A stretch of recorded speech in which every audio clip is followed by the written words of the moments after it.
Good morning और friends, मेरे legal advice by Sheikh Javed Mohammad advocate channel पर आपका स्वागत है। आज हम चर्चा करेंगे फैमिली कोर्ट के बारे में कि फैमिली कोर्ट में कितने प्रकार के शपथ पत्र पेश किए जा सकते हैं। फैमिली कोर्ट क्या होती है, फैमिली कोर्ट में कैसे दावे पेश किए जाते हैं, क्यों फैमिली कोर्ट में दावे दायर किए जा सकते हैं, कौन कौन लोग फैमिली कोर्ट में दावे पेश कर सकते हैं, इसकी प्रक्रिया क्या होगी और कौन से मामले में फैमिली कोर्ट आते हैं, कौन कौन से मामले फैमिली कोर्ट में आते हैं। इसके कुछ उदाहरण भी हैं जिस पे हम आज की वीडियो में चर्चा करेंगे। तो इन सभी टॉपिकों पे हम चर्चा करेंगे और कुल 10 शपथ पत्र जो फैमिली कोर्ट में पेश किए जाते हैं उस पे भी क्या कानूनी प्रावधान है और किस स्थिति में और किस विषय पे और किस प्रकार से वो पेश किए जाते हैं, इस पे भी हम चर्चा करेंगे। और इसको मैंने एक ई बुक में भी तैयार किया है पूरे मैटर को, और उसको कुल 12 अध्यायों में मैंने बांटा है। ये तो मैंने आपको फैमिली कोर्ट के बारे में बताया कि क्या होती है और किस प्रकार से इसके बारे में हम जो आगे चर्चा करेंगे, लेकिन उसी ई बुक में इसको मैंने 12 अध्यायों में बांटा है। और अध्याय 1 में जो हम जिसमें चर्चा करेंगे परिचय है, अध्याय 2 में है तलाक से जुड़े शपथ पत्र क्या होते हैं, अध्याय 3 में है भरण पोषण से जुड़े शपथ पत्र क्या होते हैं, अध्याय 4 में घरेलू हिंसा से जुड़े शपथ पत्र के बारे में जानकारी है, अध्याय 5 में बच्चों की कस्टडी से जुड़े शपथ पत्र हैं जिसको हम बच्चों को कस्टडी में लेते हैं उस समय जो एफिडेविट पेश किए जाते हैं, अध्याय 6 में है विवाह की घोषणा और वैधता के लिए शपथ पत्र हैं, और अध्याय 7 में संपत्ति विवाद से संबंधित शपथ पत्र हैं, अध्याय 8 में है गोद लेने से जुड़े शपथ पत्र हैं, अध्याय 9 में है नाम और उम्र सुधार से जुड़े शपथ पत्र हैं, अध्याय 10 में अंतरिम राहत और निषेधाज्ञा, और 11 में है शपथ पत्र के प्रमाणित करने की प्रक्रिया और अंत में निष्कर्ष। उसके नीचे समापन होगा और उसके अंत में मेरी डिस्क्लेमर होगी। तो आज का वीडियो बड़ा ही महत्वपूर्ण है सर, जो कि फैमिली कोर्ट से जुड़ा हुआ है। मेरे कुछ व्यूवर्स ने भी इसमें मुझसे सवाल किए थे कि वकील साहब फैमिली कोर्ट में कौन कौन से शपथ पत्र पेश होते हैं, उस पर आप एक वीडियो बनाए। तो ये स्पेशल वीडियो मेरे तमाम व्यूवर्स जिनको इस संबंध में क्योरी थी, जिनको इससे रिलेटेड कुछ जानकारियां चाहिए थी, ये वीडियो इसलिए बनाया जा रहा है। और इसी जो टॉपिक मैंने अभी आपको पढ़ के बताया जिसमें हम अभी चर्चा करने वाले हैं आगे, इन सब पे मैंने एक ई बुक भी तैयार की है। उस ई बुक की लिंक मैं इसी वीडियो के नीचे डिस्क्रिप्शन बॉक्स में पेस्ट कर दूंगा। जब आप वहां पे उस पर क्लिक करेंगे तो वहां से मेरी वेबसाइट पर पहुंच जाएंगे, और आगे मैं उस वेबसाइट पे कैसे बाय किया जाएगा उसकी प्रोसेस भी आपको रिकॉर्डिंग करके मैं बता दूंगा। ई बुक के अंदर से ही मैं आपको जानकारी दे रहा हूँ, तो उसमें जानकारी देने से आप परिचित भी हो जाएंगे कि ई बुक के अंदर क्या लिखा हुआ है। यदि उसको देखने के बाद आपको ऐसा लगता है कि आपको उसकी आवश्यकता है तो आप उसको परचेस कर लें, क्योंकि जो मैं आपको ई बुक के अंदर से दिखाऊंगा वही आप परचेस करेंगे तो ई बुक आपको यही वाली प्राप्त होगी जो मैं वीडियो में आपको अभी दिखाने जा रहा हूं। तो आइए सर, हम बिना देरी करे वीडियो को आगे बढ़ाते हैं। फैमिली कोर्ट के 10 जरूरी शपथ पत्र, वकील और आम जनता के लिए जानकारी। विषय सूची, फैमिली कोर्ट में कितने प्रकार के शपथ पत्र होते हैं इसकी पूरी जानकारी उदाहरण सहित। इसमें डिस्क्लेमर सर मैंने लिखी है, और अध्याय जो मैंने अभी आपको पढ़ के बताए ये वो सभी अध्याय लिखे हुए हैं। अध्याय 1 में परिचय, 2 में तलाक से जुड़े शपथ पत्र, भरण पोषण से जुड़े शपथ पत्र, अध्याय 4 में घरेलू हिंसा से जुड़े शपथ पत्र, अध्याय 5 में बच्चों के कस्टडी से जुड़े शपथ पत्र, अध्याय 6 में विवाह की घोषणा और वैधता, अध्याय 7 में संपत्ति विवाद में शपथ पत्र, अध्याय 8 में गोद लेने से जुड़े शपथ पत्र, अध्याय 9 में सर नाम और उम्र सुधार, और अध्याय 10 में अंतिम राहत और निषेधाज्ञा, और अध्याय 11 में शपथ पत्र को प्रमाणित करने की प्रक्रिया, अध्याय 12 में निष्कर्ष, जो मैंने वीडियो के प्रारंभ में आपको बताया था। अब सबसे पहला हमारा जो शुरुआत होती है कि फैमिली कोर्ट क्या होती है। What is family court?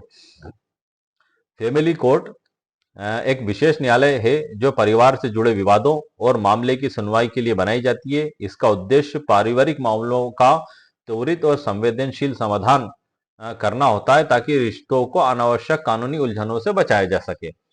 ये जो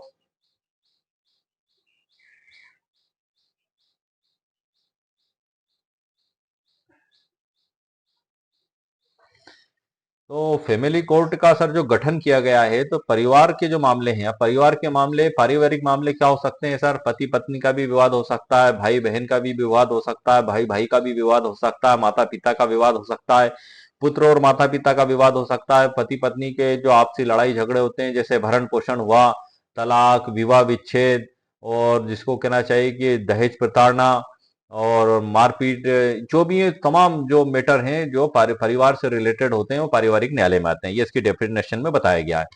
और इनको तुरंत उसमें न्याय प्राप्त हो सके, जस्टिस प्राप्त हो सके, इसलिए स्पेशल रूप से इन पारिवारिक न्यायालयों का गठन किया गया है। फैमिली कोर्ट जिसको कहते हैं एक विशेष न्यायालय होता है जो परिवार से जुड़े विवादों के मामलों की सुनवाई के लिए बनाई गई है स्पेशली। इसका उद्देश्य पारिवारिक न्यायालयों का त्वरित और संवेदनशील तरीके से समाधान देना है, मतलब जल्द से जल्द न्याय दिया जाए ताकि रिश्तों को अनावश्यक कानूनी उलझनों से बचाया जा सके, क्योंकि सर यदि त्वरित न्याय नहीं होगा तो रिश्तों में खटास और मन मुटाव बढ़ता ही चला जाएगा।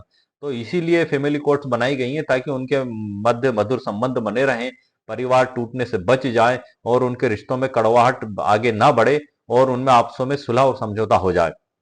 क्योंकि एक ही छत के नीचे रहने वाले परिवार के लोग जब एक दूसरे से किसी मुद्दे को लेकर नफरत कर बैठते हैं और वो नफरत का शीघ्र यदि समाधान नहीं निकाला जाता है तो वो सर इतनी उच्च स्तर पे पहुंच जाती है कि या तो उनमें लड़ाई झगड़ा, मारपीट, मर्डर, हत्या या पता नहीं सर किस किस प्रकार के मामले उसमें बनने की संभावना रहती है। तो उन सबको सर से बचाने के लिए फैमिली कोर्ट की स्थापना की गई है, क्योंकि ये एक चीज मैंने सर आपको फैमिली कोर्ट से रिलेटेड मैं आपको जानकारी बता रहा हूँ क्योंकि पारिवारिक न्यायालय से संबंधित हम चर्चा कर रहे हैं। अक्सर होता क्या है कि परिवार में या तो जगह को लेके या किसी संपत्ति को लेके या किसी नकदी चीज को लेके आपस में विवाद होते हैं, उसमें एक पक्ष ज्यादा एक पक्ष कम का दावा कर देता है तो उससे मनमुटाव होने लगता है।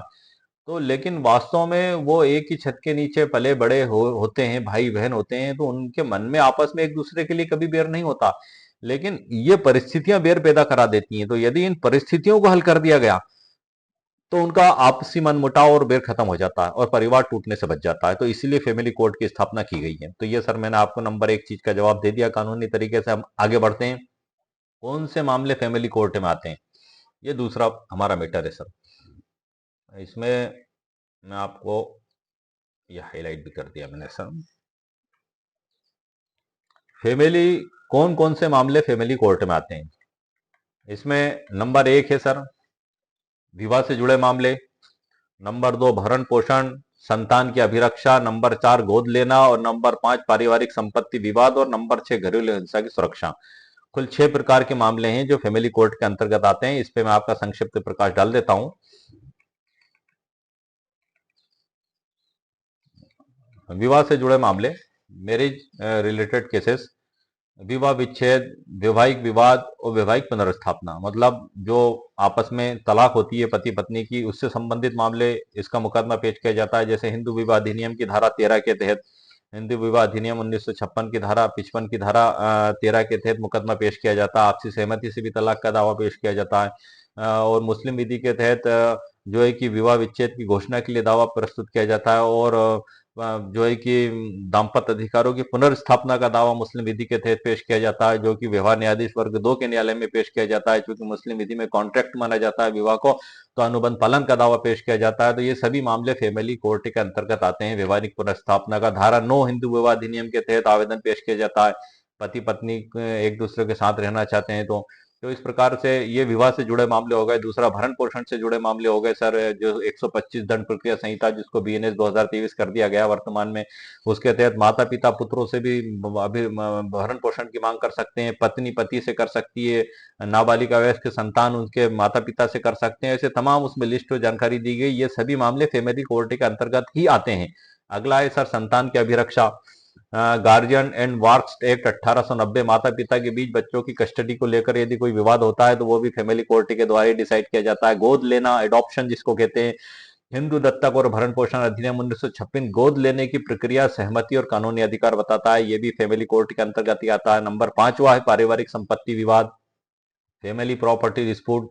ये भी सर संपत्ति, पैतृक संपत्ति में हिस्सेदारी, संपत्ति के बंटवारों को लेकर अगर कोई विवाद होता है तो ये परिवार का ही विवाद होता है, इसलिए इसको पारिवारिक न्यायालय में ही फैमिली कोर्ट के अंतर्गत माना जाता है। घरेलू हिंसा और सुरक्षा, डोमेस्टिक वायलेंस एंड प्रोटेक्शन, ये भी फैमिली कोर्ट के अंतर्गत ही आता है। घरेलू हिंसा अधिनियम 2005 स्पेशली बनाया गया है ताकि महिलाओं को उससे घरेलू हिंसा से सुरक्षा दी जा सके। और सुरक्षा के तात्कालिक राहत, निषेधाज्ञा और संरक्षण आदेश और अंतिम भरण पोषण आदेश, ये सब इसी में आते हैं। इसमें धारा 12 सबसे महत्वपूर्ण धारा है। धारा 12 घरेलू हिंसा से महिलाओं का संरक्षण अधिनियम 2005, जिसके तहत आवेदन न्यायालय में प्रस्तुत किया जाता है।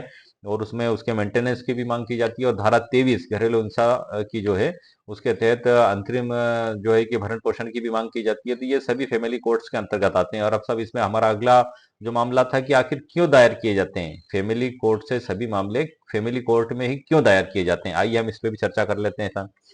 नंबर 1 है अधिकारों की रक्षा। भरण पोषण, संपत्ति या कस्टडी के लिए इसमें दावे पेश किए जाते हैं। क्यों पेश किए जाते हैं, तो उसका नंबर 1 रीजन हो गया। नंबर 2 है शोषण से बचाव। घरेलू हिंसा, मानसिक प्रताड़ना या परित्याग से सुरक्षा मिलती है। शोषण ना हो किसी पक्ष का, उसके हक को न दबाया जाए, उसको डराया धमकाना जाए या उसकी लाचारी मजबूरी का फायदा ना उठाया जाए, इसलिए इसमें दावे पेश किए जाते हैं। कानूनी मान्यता, तलाक, गोद लेने या विवाह की वैधता की पुष्टि के लिए इसमें दावे पेश किए जाते हैं। प्रमुख कानूनी धाराएं सर इसमें क्या होंगी, हम इस पे भी चर्चा कर लेते हैं, क्योंकि हम इसी पे टॉपिक पे चर्चा कर रहे हैं कि इसमें प्रमुख कानूनी धाराएं क्या क्या हो सकती हैं फैमिली कोर्ट से रिलेटेड। नंबर 1 है family court act 1984, family court की स्थापना और प्रक्रिया, ये इसके बारे में बताया गया, ये इस पर लागू होते हैं। नंबर 2 है हिंदू विवाह अधिनियम 1955, विवाह, तलाक और पुनर्स्थापना। ये सभी दावे जो हैं हिंदू विवाह अधिनियम 1955 के, ये सब फैमिली कोर्ट्स के अंतर्गत आते हैं। नंबर अगला है दंड प्रक्रिया संहिता 1973, जिसे भारतीय न्याय संहिता 2023 कर दिया गया है। इसकी धारा 125 है जो बदल के समथिंग 145 से 47 कर दी गई है। ये भी इसी के अंतर्गत आती है। घरेलू हिंसा अधिनियम 2005 महिलाओं की सुरक्षा और संरक्षण अधिनियम के लिए स्पेशली तौर पर बनाया गया है। जैसा कि मैंने बताया, इसमें धारा 12 और धारा 23 काफी महत्वपूर्ण है। इसमें पूरी सहायता राशि दी गई है महिलाओं को, किस किस प्रकार से सुरक्षा दिलाई जाएगी। यहाँ तक कि वो अगर वो सक्षम नहीं है और किराए के मकान में रह रही है, तो न्यायालय आदेश करता है कि पति को कि उसके किराए के मकान का किराया अदा करे, बच्चों की पढ़ाई लिखाई का खर्चा अदा करे, और बच्चों की दवाई, चिकित्सा, सुरक्षा का खर्च अदा करे, और महिला इन सबको भरण पोषण का खर्च अलग अदा करे। और पति की आमदनी और हैसियत भी इसमें देखी जाती है। यदि पति की हैसियत और आमदनी काफी है, यदि वो कर्मचारी है, 1 लाख रुपए महीना कमाता है, तो उस प्रकार से बढ़ा हुआ खर्चा दिलाया जाता है। और यदि वो मजदूर और गरीब व्यक्ति है और वास्तव में वो गरीब ही है, तो न्यायालय उस बात का ध्यान रखते हुए उसकी ताकत के हिसाब से महिलाओं को भरण पोषण का आदेश करती है। जैसे कि हम उसको उदाहरण के तौर पे ऐसे भी कह सकते हैं कि बकरी की पीठ पे गधे का वजन नहीं रखा जाएगा। मतलब न्यायालय जस्टिस करेगा, वो बकरी की पीठ पे गधे का वजन नहीं रखेगा, क्योंकि बकरी की पीठ पे यदि गधे का वजन रख दिया गया तो बकरी की पीठ टूट जाएगी और बकरी मर जाएगी।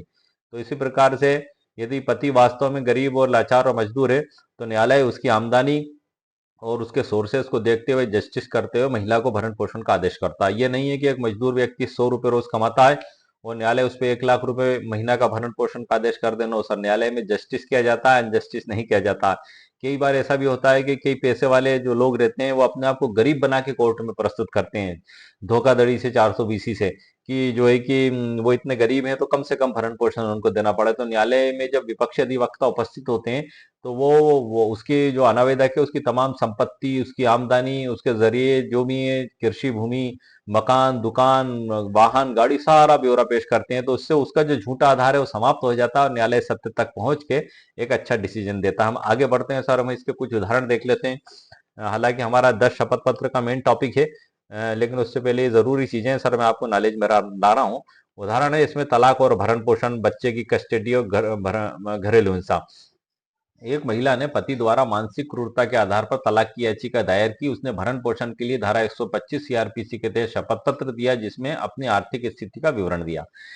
ये हम एफिडेविट पे आ चुके हैं सर, जो हमारा वीडियो का टाइटल है। मतलब जो उसने 125 की जो याचिका दायर की महिला ने, तो उसके समर्थन में एफिडेविट उसके द्वारा लगाया गया। बच्चों की कस्टडी, माता पिता के तलाक के बाद पिता ने गार्जियन एंड वार्क एक्ट के तहत बेटे की कस्टडी के लिए फैमिली कोर्ट में याचिका दायर की।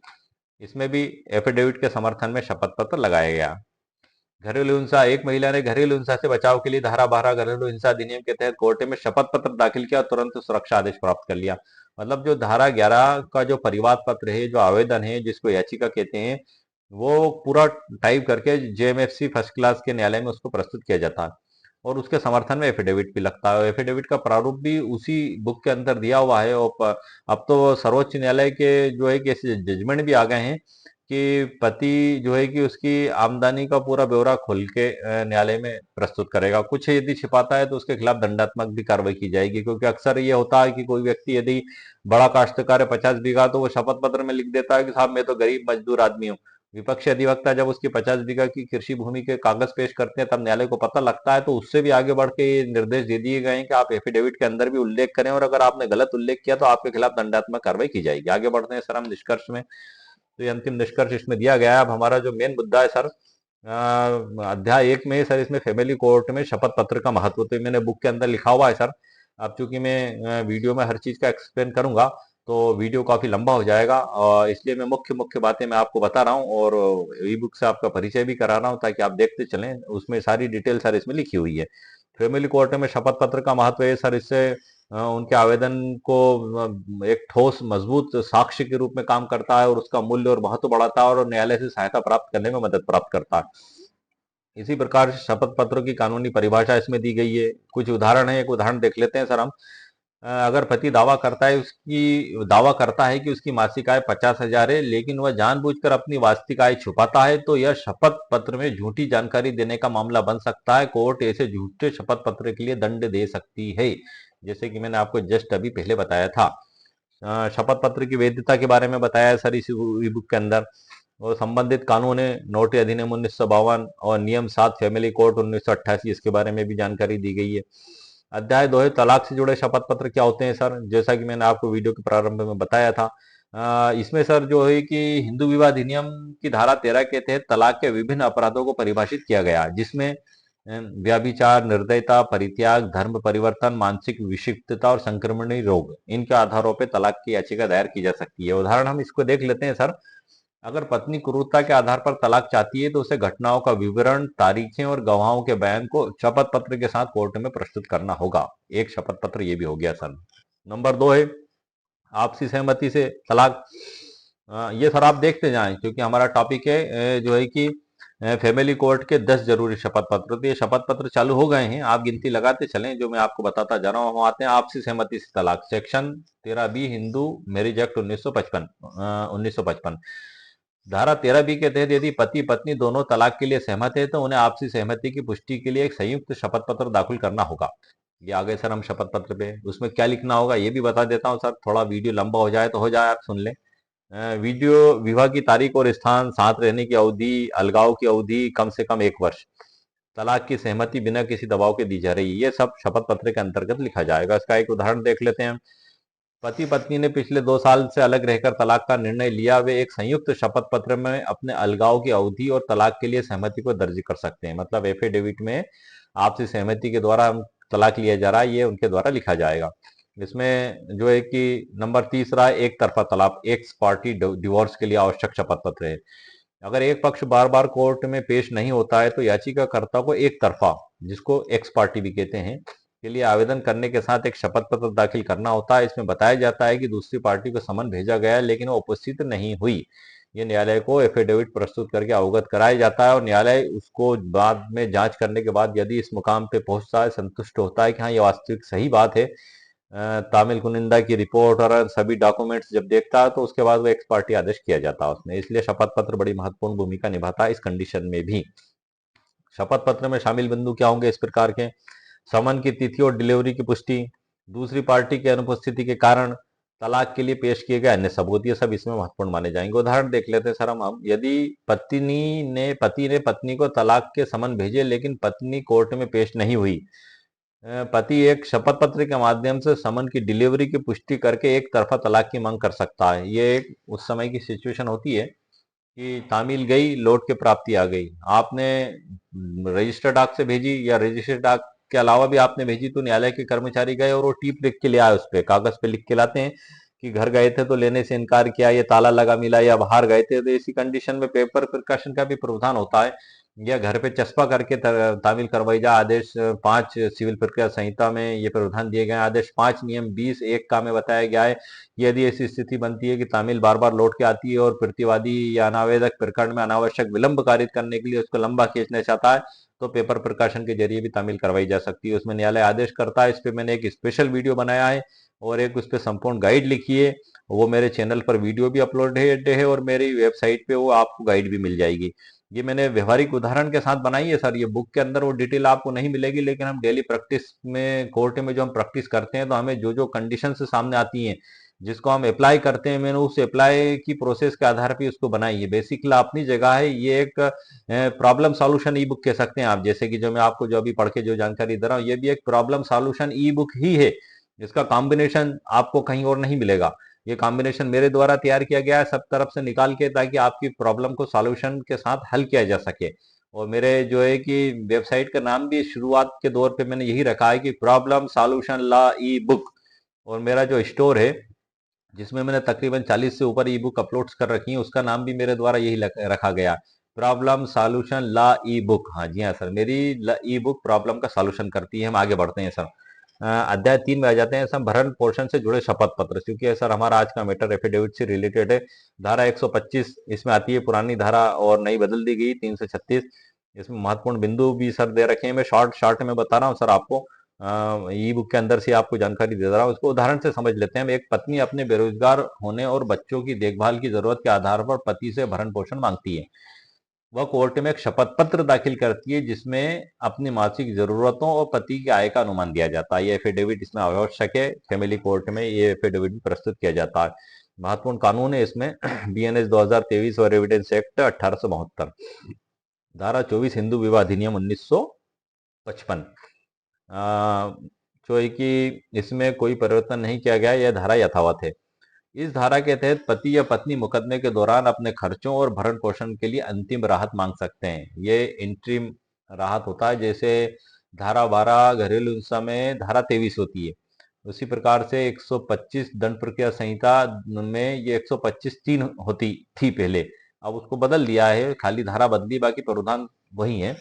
तो इसमें एक उदाहरण देख लेते हैं सर हम। अगर एक पत्नी तलाक की कार्रवाई के दौरान आर्थिक रूप से कमजोर है, तो वह धारा 24 के अंतर्गत अंतरिम भरण पोषण के लिए एक शपथ पत्र के साथ आवेदन कर सकती है। तो ये तलाक की कार्रवाई जो होती है सर, ये एडीजे न्यायालय में होती है, जिसको हम सेशन जज भी कहते हैं। अतिरिक्त जिला सत्र न्यायाधीश महोदय, उनके समक्ष धारा 13 हिंदू विवाह अधिनियम 1955 के तहत याचिका प्रस्तुत की जाती है, और उसी में धारा 24 का आवेदन भी प्रस्तुत किया जा सकता है। ये निवेदन करते हुए कि श्रीमान जो है कि आर्थिक रूप से कमजोर है, तो उसको प्रकरण में लड़ने के लिए वकील की फीस और आने जाने का खर्च और भरण पोषण की सहायता राशि उसको दिलाई जा। लेकिन इसमें एक महत्वपूर्ण बात ये देखी जाती है कि यदि उस महिला के द्वारा लोअर कोर्ट में, जेएमएफसी कोर्ट में, यदि धारा 12 घरेलू हिंसा का 2005 का आवेदन अलग से लगा रखा है और वहां से भरण पोषण आदेश वो ले चुकी है, इसी प्रकार से 125 का भी आवेदन उसने लगा रखा है भरण पोषण का, और वहां से भी आदेश ले चुकी है और ऑलरेडी वो भरण पोषण प्राप्त कर रही है, और उसके बाद फिर धारा 24 के तहत एडीजे कोर्ट में वो आवेदन भी लगाती है, तो ये स्थिति सर रांगफुल मानी जाएगी। मतलब रांगफुल से मतलब मेरा ये है कि जो है कि आप जहां एक जगह से आप भरण पोषण प्राप्त कर रहे हैं, तो आप स्वच्छ हाथों से फिर न्यायालय को उसको बताएं, आप उसको छिपाएं नहीं। उसको बताते हुए फिर आप मांग करेंगे साहब ये कम है और हमें इस प्रकार से ज्यादा चाहिए। क्योंकि यदि आपने प्लीडिंग में स्पष्ट नहीं किया, तो विपक्षी अधिवक्ताओं सभी रिकॉर्ड को न्यायालय के समक्ष पेश करेगा, फिर आपको अपना आधार कहने का मौका भी नहीं मिलेगा, और न्यायालय मानेंगे कि आपने गलत आधारों पर आवेदन पेश किया है। इस स्थिति में आपका आवेदन निरस्त भी किया जा सकता है। लेकिन इसके साथ भी शपथ पत्र लगेगा, जो बड़ी महत्वपूर्ण भूमिका निभाता। आइए सर अब आगे बढ़ते हैं। महत्वपूर्ण कानून है सर इसमें, ये ई बुक है सर, मैं शॉर्ट में पढ़ के बता रहा हूँ सर आपको, है ना। नंबर आय और खर्च का विवरण देने वाला शपथ पत्र लगेगा सर इसमें। भरण पोषण के मामले में चूंकि हमारे फैमिली कोर्ट में कौन से शपथ पत्र लगते हैं, इसका उदाहरण देख लेते हैं। एक महिला ने अपने पति से भरण पोषण का दावा किया। उसने शपथ पत्र में लिखा कि उसकी आय शून्य है, बच्चों की पढ़ाई का खर्च 10,000 रुपए प्रति माह है, वह किराए के मकान में रहती है। पति ने अपने शपथ पत्र में दिखाया कि उसकी मासिक आय 1 लाख रुपए, लेकिन उसके ऊपर 30,000 का होम लोन है। ये दोनों के अपने अपने पक्ष विपक्ष और बचाव सब आ गए। इसमें महत्वपूर्ण कानून भी है, निष्कर्ष भी है। और घरेलू हिंसा से जुड़े शपथ पत्र में सर हम आ जाते हैं। घरेलू हिंसा में जैसे कि धारा 12 सुरक्षा आदेश के लिए आवेदन दिया जाता है, मैंने बताया। धारा 18 संरक्षण का आदेश है। धारा 19 में निवास का आदेश है। धारा 20 में मौद्रिक राहत है, और धारा 21 में बच्चों के संरक्षण का आदेश है। ये धारा जो है कि घरेलू हिंसा, जो महिलाओं का सुरक्षा अधिनियम 2005 में सभी वो सहायता राशि दे सकती है। इसमें शपथ पत्र कौन से होंगे सर? इसमें शपथ पत्र की आवश्यकता पड़ती है घरेलू हिंसा के मामलों में कोर्ट को घटनाओं की सटीक जानकारी देने के लिए शपथ पत्र की आवश्यकता होती है। शपथ पत्र पीड़िता के बयान को कानूनी मान्यता देता है। ये इसमें एफिडेविट लगाया जाएगा फैमिली कोर्ट में। ये जो भी एफिडेविट की बात जो हम इस वीडियो में कर रहे हैं, ये सभी फैमिली कोर्ट से ही रिलेटेड है सर, आप ये ध्यान रखिएगा। शपथ पत्र में क्या मुख्य बिंदु शामिल करना होंगे इस प्रकार के प्रताड़ना की तारीखें और घटनाक्रम, किस तारीख को उसको टॉर्चर किया गया, मारा पीटा गया, घर से निकाला गया, कौन से गवाह उसके साथ में, मेडिकल उसका हुआ कब हुआ, अस्पताल कब गई, वो किस प्रकार से, सभी डिटेल उसमें लिखी जाएगी। मानसिक शारीरिक आर्थिक शोषण का विवरण, किस प्रकार से उसको प्रताड़ित किया गया है, शोषित किया गया, सबूत जैसे मेडिकल रिपोर्ट, चैट या ऑडियो रिकॉर्डिंग, ये सभी एविडेंस के तौर पर पेश की जाएगी। मतलब उस एफिडेविट में लिखी जाएगी, सॉरी पेश नहीं की जाएगी, शपथ पत्र में पहले उल्लेख किया जाएगा। हमारा वीडियो शपथ पत्र से रिलेटेड है, उसके बाद न्यायालय में पेश भी की जाएगी वो। सुरक्षा की आवश्यकता की स्पष्ट जानकारी, ये सभी इसी एफिडेविट में आएगी सर। इसके बाद होता है सुरक्षा और संरक्षण आदेश के लिए शपथ पत्र। ये भी एक शपथ पत्र का प्रकार है। कोर्ट से सुरक्षा या निवास आदेश मांगते समय पीड़िता को अपने साथ हुई घटनाओं का विस्तार से वर्णन करना होता है। उदाहरण के तौर पर हम देख लेते हैं सर, इसमें एक महिला ने अपने पति और ससुराल वालों द्वारा मानसिक और शारीरिक हिंसा की शिकायत दर्ज कराई। उसने शपथ पत्र में बताया कि उसे बार बार दहेज के लिए प्रताड़ित किया जाता है और उसकी जान को खतरा है। इस शपथ पत्र के आधार पर कोर्ट ने तत्काल संरक्षण आदेश उसके पक्ष में जारी कर दिया। एफिडेविट का बड़ा महत्व होता है। न्यायालय मानता है कि सामने वाला व्यक्ति ने ये जानता है कि यदि झूठा शपथ पत्र दिया तो उसको जेल और सजा हो सकती है, उसके बाद भी दे रहा है, तो न्यायालय एक गंभीरता से उस एफिडेविट को लेता है। और यदि वो झूठा शपथ पत्र तो पाया भी जाता है तो जुर्माना और दंड का जो प्रावधान दिया है उससे दंडित भी सर्व किया जाता है। आगे बढ़ते हैं सर, हम कानूनी प्रक्रिया इसमें क्या होगी। याचिका दाखिल करना, शपथ पत्र करना, प्राथमिक सुनवाई, समन और अंतिम आदेश इसमें दिया जाएगा। पूरी डिटेल ई बुक में लिखी हुई है सर। मैं आपको जो मेन मैटर है उस पर जानकारी आपको प्रदान करता जाता हूँ। अध्याय 5 में बच्चों की कस्टडी से जुड़े शपथ पत्र होते हैं सर। और ये धारा 6 हिंदू विवाह अधिनियम 1955 इसमें आती है। गार्जियन एंड वार्ड्स एक्ट 1890 आता है। भारतीय सुरक्षा संहिता 2023 के तहत भी आते हैं। और इसमें शपथ पत्र की आवश्यकता, ये सर हम चर्चा कर लेते हैं इस पे। मैं आपको कानूनी जानकारी प्रदान कर देता हूँ इस पे। बच्चे की कस्टडी से जुड़े मामलों में कोर्ट बच्चे के सर्वोत्तम हित को प्राथमिकता देती है। माता पिता या अभिभावकों को अपनी स्थिति, बच्चे के प्रति उनकी जिम्मेदारियां और बच्चे के भविष्य की योजनाओं को शपथ पत्र के माध्यम से प्रस्तुत करना होता है। मतलब शपथ पत्र में ये सब कुछ लिखना होता है कि बच्चे के भविष्य के लिए, उसकी सुरक्षा, उसके स्वास्थ्य के लिए किस प्रकार से आवश्यक है, ये सारी चीजें शपथ पत्र में मेंटेन करना होती है। शपथ पत्र में शामिल मुख्य बिंदु क्या होते हैं। नंबर 1 है माता पिता की वित्तीय स्थिति, क्या उनकी आमदनी है, क्या उनकी जमीन जायदाद है, क्या नौकरी पेशा करते हैं, सारा डिटेल लिखा जाएगा ताकि पता तो लग सके कि वो बच्चे को पालने पोसने में सक्षम भी है कि नहीं। वरना बच्चा जहाँ रह के पढ़ रहा है वहां उसका जीवन संवर रहा है और आप ले जाएंगे और उसको स्कूल में भी दाखिल नहीं कर पाएंगे, कपड़े भी नहीं बना पाएंगे, भोजन भी नहीं देंगे और उसकी पढ़ाई लिखाई नहीं करते हुए उसे मेहनत मजदूरी में लगा देंगे। तो एक तरीके से आपने तो बंधुआ मजदूर बना लिया सर। एक बच्चे को आप तो खरीद ला बिना पैसे के और उसको तो गुलाम और मजदूर बना के उस पर जुल्म कर दिया। तो इसलिए न्यायालय इन सबसे बचने के लिए पहले प्रोटेक्शन प्रदान कर देती है। आपसे एफिडेविट लिया जाता है ताकि आप इस प्रकार के गैर कानूनी कार्य नहीं कर सके और आप वास्तव में उसको अपने घर का चिराग और अपने वंश को रोशन करने वाला बना के एक पुत्र के या पुत्री के समान ही उसको आप गोद लेते हैं और आप उसको अपने साथ ले जाते हैं, संरक्षण में रखते हैं। तो इसकी कानून के द्वारा विधि अनुसार मान्यता दी जाती है। तो इसमें भी शपथ पत्र पेश किया जाता है। ये भी फैमिली कोर्ट के अंतर्गत आता है। अब हम आगे बढ़ते हैं सर। इसमें इसमें कस्टडी विवाद का उदाहरण देख लेते हैं। पति पत्नी के तलाक के मामले में पत्नी ने बच्चे की कस्टडी के लिए आवेदन दिया। पति पत्नी झगड़ पड़े, अब बच्चा कौन रखेगा, इसके लिए आवेदन दिया गया। उसने शपथ पत्र इसके साथ लगाया गया। ये भी फैमिली कोर्ट के अंतर्गत ही आता है सर। शपथ पत्र में बताया कि वह एक शिक्षिका है, आर्थिक रूप से आत्मनिर्भर है और बच्चे की शिक्षा तथा मानसिक विकास के लिए एक सुरक्षित वातावरण प्रदान कर सकती है। पति ने अपने शपथ पत्र में दावा किया, पति के द्वारा भी शपथ पत्र दाखिल किया गया। ये सब फैमिली कोर्ट में प्रस्तुत किए जाने वाले शपथ पत्रों के अंतर्गत आएंगे सर। मैं आपको बता दूं कि उसका बड़ा संयुक्त परिवार है जहां बच्चे को पारिवारिक मूल्यों का ज्ञान मिलेगा। कोर्ट ने दोनों शपथ पत्रों और बच्चों की इच्छा को ध्यान में रखते हुए निर्णय दिया। न्यायालय ने दोनों पक्ष को सुना, फिर उसको जो उचित लगा वो न्यायालय ने, जो बच्चे के सर्वोत्तम हित के लिए आवश्यकता था, वो आदेश किया। कानूनी प्रक्रिया सर क्या होगी। इसमें याचिका दाखिल करना, शपथ पत्र दाखिल करना, कोर्ट द्वारा जांच, मध्यस्थता और अंतिम आदेश को निष्कर्ष होगा। इसमें अध्याय 6 में सर हम आ जाते हैं विवाह की घोषणा और वैधता। यह अधिनियम दो व्यक्तियों को, चाहे वे किसी भी धर्म के हों, विवाह करने का कानूनी अधिकार देता है। विवाह की घोषणा के लिए एक शपथ पत्र आवश्यक होता है जिसमें विवाह की वैधता को प्रमाणित किया जाता है। एफिडेविट यहाँ भी लगाया जाता है। ये भी फैमिली कोर्ट के अंतर्गत ही आता है। महत्वपूर्ण धारा इसमें सर, धारा 4 विवाह की शर्तें, आयु, सहमति और पूर्व विवाह की स्थिति को आपको शपथ पत्र में क्लियर करना होगा। नंबर 2 है धारा 5 विवाह का नोटिस। नंबर 7 आपत्तियों की जांच और धारा 13 है विवाह का पंजीकरण। ये चार, धारा 5, धारा 7 और धारा 13 इसमें बताए गए हैं। शपथ पत्र की आवश्यकता इसमें क्यों होगी सर। विवाह के पंजीकरण के लिए जोड़ों को एक शपथ पत्र जमा करना होता है जिसमें निम्नलिखित जानकारी शामिल होती है। क्या जानकारी शामिल होती है? नंबर एक है दोनों पक्षों की विवाहित स्थिति, कि वो पहले से शादीशुदा नहीं है, ये शपथ पत्र में क्लियर लिखना होगा। नंबर दूसरा है आयु का प्रमाण, जैसे आधार कार्ड और जन्म प्रमाण पत्र, क्योंकि विवाह की आयु निर्धारित कर दी गई है 21 वर्ष 18 वर्ष, मतलब उससे ऊपर ही होना चाहिए। यदि उससे कम है तो वो बाल विवाह के तहत कानूनी अपराध और जुर्म माना जाएगा। तो इसलिए वो एफिडेविट में, शपथ पत्र में आपको ये लिखना आवश्यक है, फैमिली शपथ पत्र इसको माना जाएगा कोर्ट में। विवाह में कोई बाधा न होने की पुष्टि, कि किसी भी प्रकार की कोई बाधा नहीं है, ये भी आपको लिखना पड़ेगा।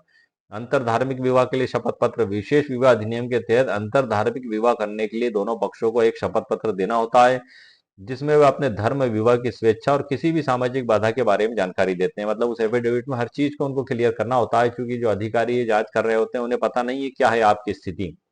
वो तो एफिडेविट देखेंगे और जांच करेंगे, तो उस प्रकार से एफिडेविट आपको बाध्य करता है। यदि आपने गलत जानकारी दी जाती है तो उसका निर्णय लिया। दो अलग अलग धर्म के लोगों ने, उन्होंने शपथ पत्र में घोषणा की कि वे अपनी मर्जी से विवाह कर रहे हैं और किसी भी प्रकार की सामाजिक या पारिवारिक बाधा उनके निर्णय को प्रभावित नहीं कर सकती। ये उन्होंने एफिडेविट में खुलासा किया और इसका एफिडेविट मांगा जाता है। तो ये भी, ये शपथ पत्र इस प्रकार से भी प्रस्तुत किए जाने का एक उदाहरण हो गया। कानूनी प्रक्रिया इसमें क्या होगी सर, मैं ये आपको बता देता हूँ। विवाह का नोटिस, शपथ पत्र दाखिल करना, तीसरा आपत्तियों की जांच और चौथा पंजीकरण और विवाह प्रमाण पत्र दिया जाना। निष्कर्ष भी ये सर, अब हम 7वें अध्याय पे आते हैं, संपत्ति विवाद में शपथ पत्र। क्योंकि सर हमने इसमें वीडियो के प्रारंभ में ही बताया था, कुल 12 अध्याय है इसमें और लगभग हम 75% रास्ता तय कर चुके हैं। और अब हम आगे बढ़ते हैं। संपत्ति विवाद में शपथ पत्र, हिंदू उत्तराधिकार अधिनियम। यह अधिनियम हिंदू परिवारों में संपत्ति के उत्तराधिकार के नियम निर्धारित करता है कि किस प्रकार से किसको कितनी संपत्ति बांटी जाएगी। जिसमें महत्वपूर्ण धाराएं, धारा 6 है पैतृक संपत्ति में पुत्रियों का अधिकार, धारा 8 में पुरुष उत्तराधिकारियों के लिए संपत्ति का उत्तराधिकार और धारा 15 में महिला की संपत्ति के उत्तराधिकार के नियम। यह हिंदू विवाह अधिनियम 1956 में परिभाषित किया गया है। इसमें भी सर शपथ पत्र लगता है। इसमें क्या आवश्यकता होती है शपथ पत्र की और क्या लिखा जाता है? संपत्ति के स्वामित्व या उत्तराधिकार के दावे के लिए कोर्ट में स्पष्ट और प्रमाणित शपथ पत्र प्रस्तुत करना आवश्यक होता है। शपथ पत्र में क्या लिखा जाएगा? शामिल बिंदु जो मुख्य होंगे: संपत्ति का विवरण, खसरा नंबर, क्षेत्रफल और स्थान। नंबर दूसरा है दावेदार की पारिवारिक पृष्ठभूमि और संबंध, क्या रिश्ता है, बेटा है, पुत्र है, पुत्री है। नंबर तीसरा, संपत्ति पर अधिकार साबित करने वाले दस्तावेज, खरीद बिक्री पर वसीयत, राजस्व अभिलेख आदि, ये सभी डिटेल आपको बताना होगी। नंबर संपत्ति के स्वामित्व के लिए शपथ पत्र है तीसरे नंबर पे। इसमें भी एक व्यक्ति ने अपने दादा की पैतृक भूमि पर अधिकार जताते हुए शपथ पत्र दायर किया, जिसमें उसने राजस्व अभिलेख, परिवार रजिस्टर और स्थानीय पंचायत की पुष्टि के बारे में पूरी जानकारी दी। इसमें कानूनी प्रक्रिया क्या होगी सर? दावा याचिका दायर करना, शपथ पत्र दाखिल करना, सबूत और गवाही और अंतिम आदेश। इसमें निष्कर्ष भी। हम अध्याय 8 पे आ जाते हैं, गोद लेने से जुड़े हुए शपथ पत्र। एडॉप्शन एफिडेविट भी इसको बोला जाता है। हिंदू दत्तक और भरण पोषण अधिनियम 1956, इसका उद्देश्य क्या है सर, हम इसको समझ लेते हैं। यह अधिनियम हिंदू धर्म में गोद लेने की प्रक्रिया को नियमित करता है और बच्चे के अधिकारों व भलाई की रक्षा करता है। गोद लेने से पहले कोर्ट में शपथ पत्र जमा करना एक महत्वपूर्ण प्रक्रिया होती है। ये भी फैमिली कोर्ट में प्रस्तुत किए जाने वाले शपथ पत्र का ही उदाहरण है। और इस शपथ पत्र में क्या मुख्य बिंदु लिखे जाएंगे वो भी मैं सर आपको बता देता हूँ। इसमें जो शामिल मुख्य बिंदु होंगे: नंबर 1 है बच्चे की व्यक्तिगत जानकारी। व्यक्तिगत जानकारी में सर क्या होगा कि नाम, आयु और लिंग, कि लड़की है कि लड़का है। नंबर दूसरा है जैविक माता पिता की सहमति यदि लागू हो। नंबर तीसरा है लेने वालों की आर्थिक स्थिति और पारिवारिक पृष्ठभूमि। आर्थिक स्थिति क्या है और पारिवारिक पृष्ठभूमि क्या है, ये भी लिखना होगा। ऐसा तो नहीं कि वो जिला बदर हैं और 6 बार जिला बदर हो चुके हैं और साल में 4 महीने जेल में उनका समय बीतता है, ये सब चीज देखी जाती है सर। क्योंकि बच्चे के भविष्य का सवाल है। अगर ऐसे माहौल में चला जाएगा तो गुंडा बदमाश ही तो बनेगा। एक अच्छे भारत का, एक अच्छे देश का, एक अच्छे परिवार का और एक अच्छे समाज का निर्माण वो कभी नहीं कर पाएगा। क्योंकि आपराधिक माहौल में अगर व्यक्ति रहता है तो जैसी संगत होती है वैसा ही असर दिखता है। तो बड़े बड़े विद्वानों ने भी कहा है कि संगत का असर है। अगर आप किसी व्यक्ति को जानना चाहते हैं तो उसकी संगत को देख लें। आपने संगत को देख लिया तो आप जान जाएंगे कि वो व्यक्ति कैसा। तो खैर, ये हम आगे बढ़ गए, अलग टॉपिक पे आ गए, हम वहीं चलते हैं एफिडेविट पे। मैं उसी से रिलेटेड जानकारी थी इसलिए सर मैंने आपको दे दी है। उदाहरण है इसका। एक दंपत्ति ने एक अनाथ बच्चे को गोद लेने के लिए शपथ पत्र दाखिल किया, जिसमें उन्होंने अपनी मासिक आय, संपत्ति का विवरण और बच्चे के भविष्य के लिए बनाई गई शिक्षा और स्वास्थ्य की योजना के बारे में जानकारी दी। कि इतने अच्छे तरीके से रखा जाएगा, इतने अच्छे तरीके से पढ़ाया जाएगा और पूरी कोशिश की जाएगी और एक उज्जवल भविष्य भविष्य बनाने का प्रयास किया जाएगा। सारी जानकारी इसमें दी। कानूनी प्रक्रिया क्या होगी सर इसमें? गोद लेने की याचिका दाखिल करना, शपथ पत्र दाखिल करना, होम स्टडी और जांच और अंतिम आदेश और निष्कर्ष, ये इसमें हो गया। अध्याय 9 में जाते हैं नाम और उम्र सुधार, नेम एंड एज करेक्शन। इसमें भी एफिडेविट लगता है सर। जो है कि जन्म और मृत्यु पंजीकरण अधिनियम 1969, यह अधिनियम जन्म और मृत्यु के पंजीकरण को अनिवार्य बनाता है, जिससे नागरिकों के नाम और जन्म तिथि से संबंधित कानूनी रिकॉर्ड बनाए जाते हैं। अगर इन रिकॉर्ड में कोई गलती हो तो सुधार के लिए शपथ पत्र इसमें आवश्यक होता है। ये सर एक महत्वपूर्ण चीज हो गई। इसमें महत्वपूर्ण धाराएं भी हैं।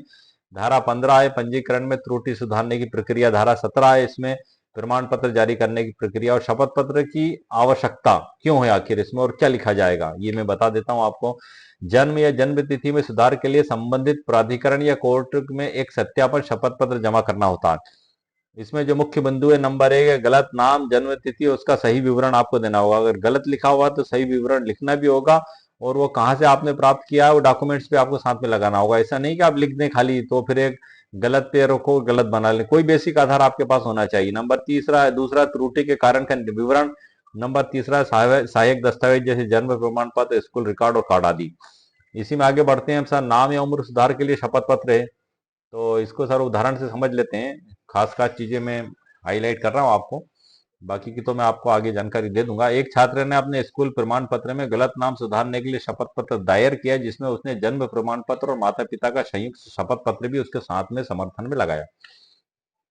कानूनी प्रक्रिया क्या होगी सर? नंबर 1 शपथ पत्र तैयार करना, नंबर 2 प्राधिकरण को आवेदन देना, नंबर 3 है राजपत्र, जिसको हम गजट नोटिफिकेशन भी कहते हैं। कुछ मामलों में नाम परिवर्तन के लिए सरकारी राजपत्र में अधिसूचना प्रकाशित करना आवश्यक होता है।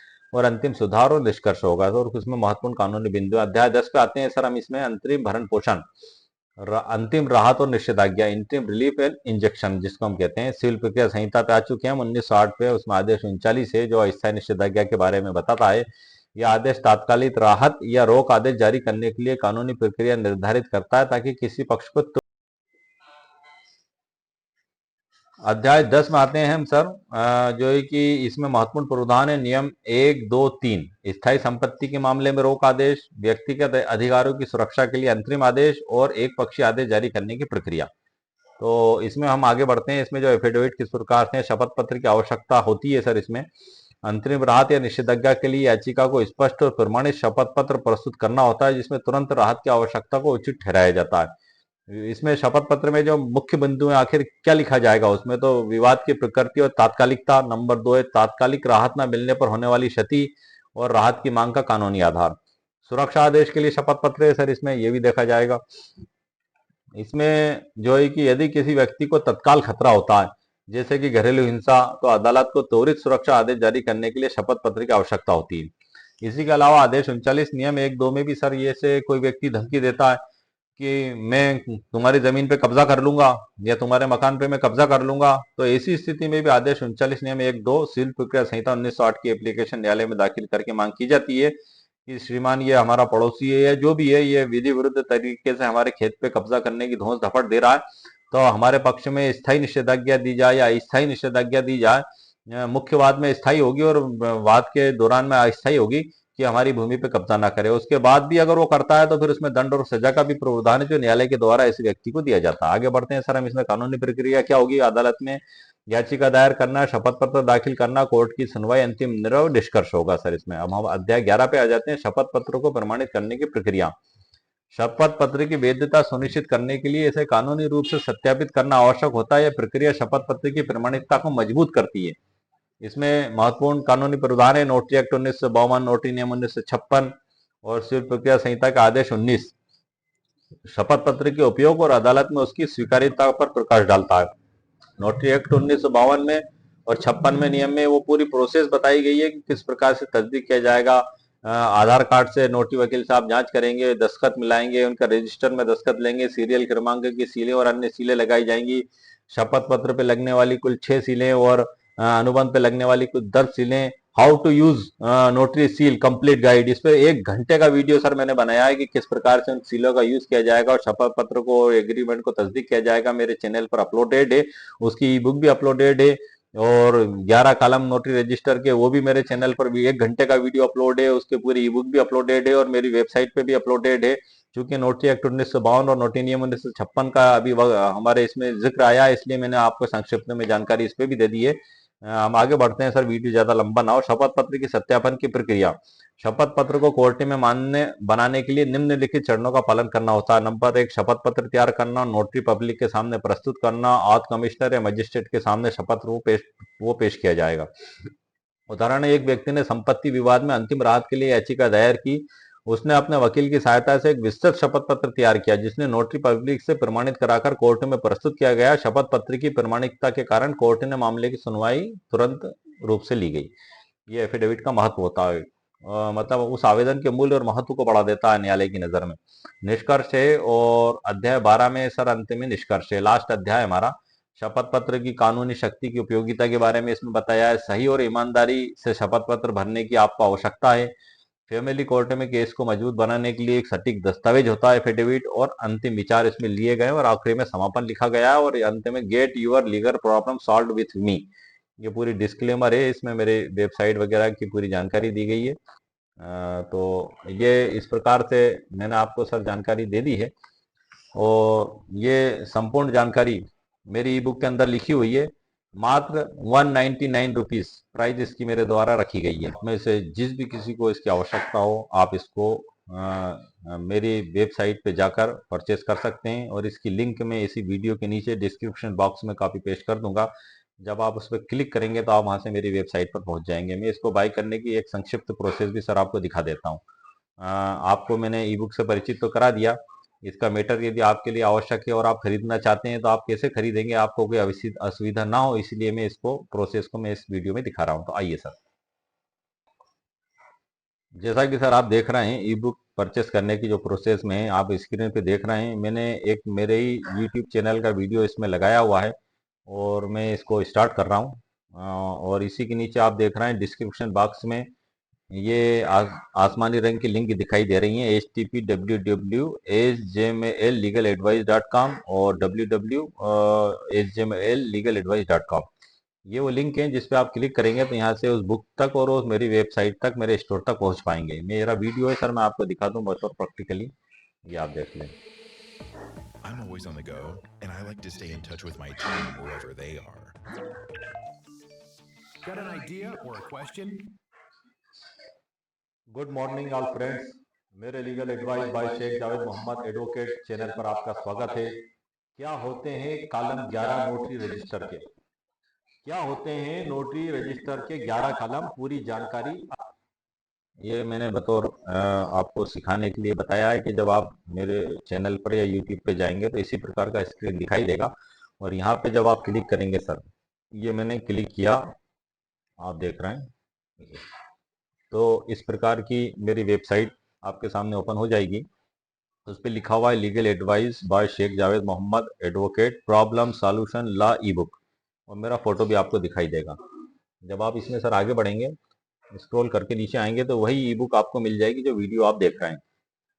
ये वीडियो भी मिल जाएगा एक ही प्लेटफॉर्म पे, दोनों चीजें मैंने कॉम्बिनेशन कर दिया, वीडियो और ई बुक एक ही प्लेटफॉर्म पे आपको मिल जाएंगे। ये वीडियो है वहाँ पे, ये ई बुक है, और ये कंप्लीट गाइड की पूरी डिटेल है। मैंने इसमें संक्षिप्त विवरण भी लिखा हुआ है ताकि आप परचेस करने से पहले एक बार और समझ लें। यदि आपको आवश्यकता हो तो आप खरीदें, वरना आपको आवश्यकता नहीं है तो आप ना खरीदें। मेरे कई व्यूवर्स ने कहा था कि सर आप जो भी ई बुक बनाए हमें उसकी जानकारी दें, पीडीएफ उपलब्ध कराएं, तो ये रास्ता मैंने निकाल लिया है। अब इसमें सर आप स्क्रॉल करके बढ़ेंगे तो आपको 3 बटन दिखाई देंगे, buy now, legal consultation, visit our problem solution law e book. अब आप जैसे ही सर बाय नाउ पे क्लिक करेंगे तो आपको एक पॉपअप मैसेज दिखाई देगा, आप नई टैब में जा रहे हैं बाय नाउ, तो आपको इस पे क्लिक करना है। जैसे ही आप क्लिक करेंगे तो आप सीधे उस ई बुक पे पहुंच जाएंगे।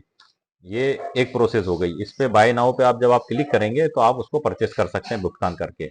अब दूसरी स्थिति में आपको बता देता हूँ, ये विजिट और problem solution law e book, ये दूसरा बटन आप देख रहे हैं सर, इस पे जब आप क्लिक करेंगे पॉपअप मैसेज आएगा, आप नई टैब में जा रहे हैं, visit our problem solution law e book store. इस पे आप जैसे ही क्लिक करेंगे ओके पे, तो आपके सामने एक नया पेज ओपन होगा। ये कभी कभी नेट प्रॉब्लम हो जाती है, मैं दोबारा कर रहा हूँ सर इसको, ये मैंने किया, ये देखें सर, आप सीधे आप पहुंच गए legal advice by Sheikh Javed Mohammad advocate, मेरा जो स्टोर है उस पर। जब आप इस पे क्लिक करेंगे सर तो आप सीधे 40 ई बुक पर पहुंच जाएंगे। ये देख रहे हैं आप स्क्रीन पे, ये 40 ई बुक हैं जो आपको दिखाई, 40 से ऊपर है सर ये।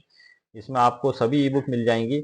यदि आप अलग अलग ढूंढना चाहते हैं और आप चाहते हैं कि आपकी आवश्यकता की बुक मिले तो वो लिंक भी है, और अगर आप 40 ई बुकों में और भी ढूंढना पसंद करना चाहते हैं तो आप स्क्रीन पे देख रहे हैं, ये मेरे चैनल पर अपलोडेड है। ये मैं आपको स्क्रॉल करके ले जा रहा हूँ, ये आप देख रहे हैं। ये दूसरा तरीका हो गया सर। आपको एक तरीका और बता देता हूँ मैं, कि जैसे ही आप प्रॉब्लम सॉल्यूशन लाइक बुक पे आपने क्लिक किया, पॉपअप मैसेज आया, आपने ओके पे क्लिक किया। अब ओके पे आपने क्लिक किया तो आप या तो यहाँ से गए थे पिछली बार, अगर आप यहाँ से नहीं जाते हैं तो आप डायरेक्ट नीचे भी आते हैं तो ये आपको ई बुक यहाँ मिल जाएगी, दिखाई दे देगी आपको। या आप सीधे नीचे भी आते हैं और बाय नाउ पे भी आप क्लिक करते हैं तो समस्त से 40 से ऊपर जो ई बुक अपलोडेड है आपको यहाँ दिखाई दे जाएंगी।